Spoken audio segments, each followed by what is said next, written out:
Can you use the ATEM Mini to control your in-house screens as well as control your live stream? Yes, you can, and we're going to show you the best way to do that today.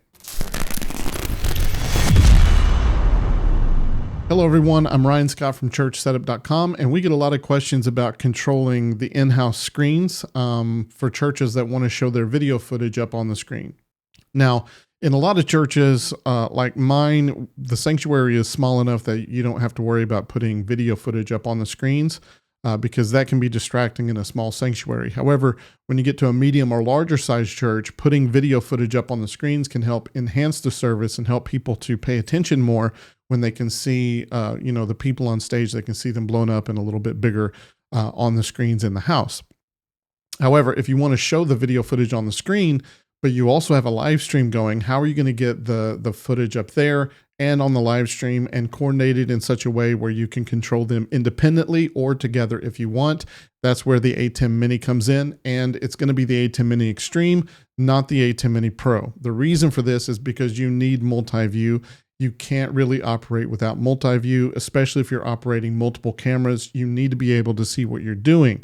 The Extreme has two HDMI outputs, so you can use one for multi-view and then you can use the other one for the screens in the house, which a lot of people call iMag. Now, of course, there's a caveat to this. If you're using the SDI version of the ATEM Mini Pro or the SDI version of the ATEM Mini Extreme, you get more outputs. Therefore, you can do more custom things like this with the SDI version. But we sell more HDMI versions over the SDI versions because people are using HDMI in a lot of situations, especially in smaller to medium-sized churches over SDI, because there's more flexibility there especially with the new cameras in 4K and stuff like that. So for this video, we're just going to assume that you're using the HDMI version, and that's why we're saying you can't use the Pro. You have to go to the Extreme so that you get the multiple outputs in the back of the ATEM Mini Extreme.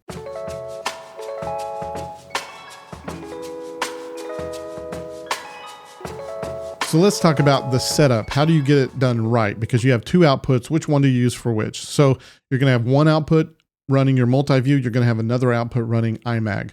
So for the multi-view output, a lot of people default to plugging that into input or output number one because that's the first thing that you think you need is the multi-view. However, you need to plug your multi-view monitor, your reference monitor, into HDMI output number 2 and plug your iMag screens into HDMI output 1 for one important reason, and that is because on the ATEM Mini Extreme, you get some extra buttons that allow you to switch what is going out to your screens independently of what's going out to program out or your live stream. So if you're using HDMI output 1 for your multi-view monitor, you're really going to be losing the functionality of this set of buttons on the ATEM Extreme because you're pretty much going to be staying on multi-view. However, if you use HDMI output 2, you can leave that one on multi-view, and then you can use the switching buttons from HDMI output number 1 to go to your iMag screens. And so when it comes to what you show on your screens, there's really a couple of choices. You can show program out, which is what the live stream is seeing. It's what is being recorded. You can just throw that up there so that you can take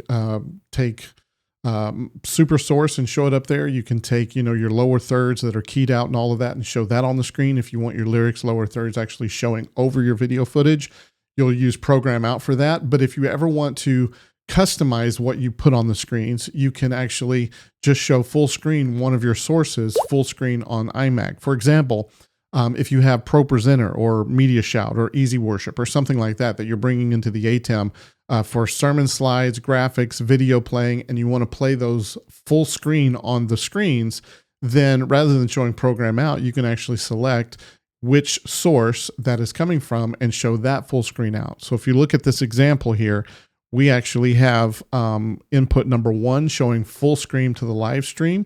And if you see program out on the multi-view, it's actually showing something different to the live stream. But then we'll skip down and we'll select source number 4. Source number 4 is our Pro Presenter. And so we're now showing Pro Presenter on the iMag screens while program out is showing something else. So you're seeing how these can work independently. However, if we want to show everything together with the lower thirds or super source, we can switch to program out, and what's showing to the live stream will also show on the screens above.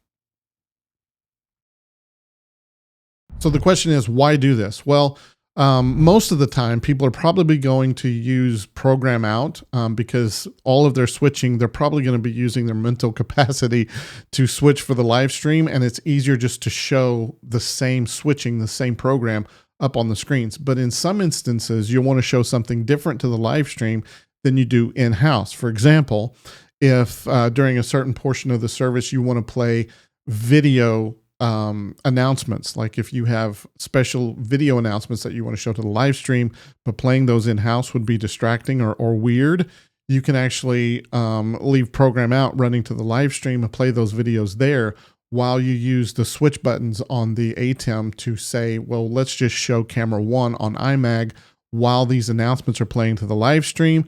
And then when it comes back and we start, a worship song or something, then we can all go back to program on the live stream and iMag so that we get, the view of the lower thirds and things like that. So if you ever want to isolate the live stream from what's happening in-house on the big screens, you can actually do that with a push of a button. That's why you want to use HDMI output 1 to your iMag and HDMI output 2 for your multi-view, because those buttons control what's going out to iMag, and you can easily break away from the live stream if you need to, and then come back to the live stream if you want. Hopefully you find this helpful. That's the best way to do it if you're wanting to use a single machine to control what's going out to your screens and what's going to the live stream and be able to separate those or bring them together.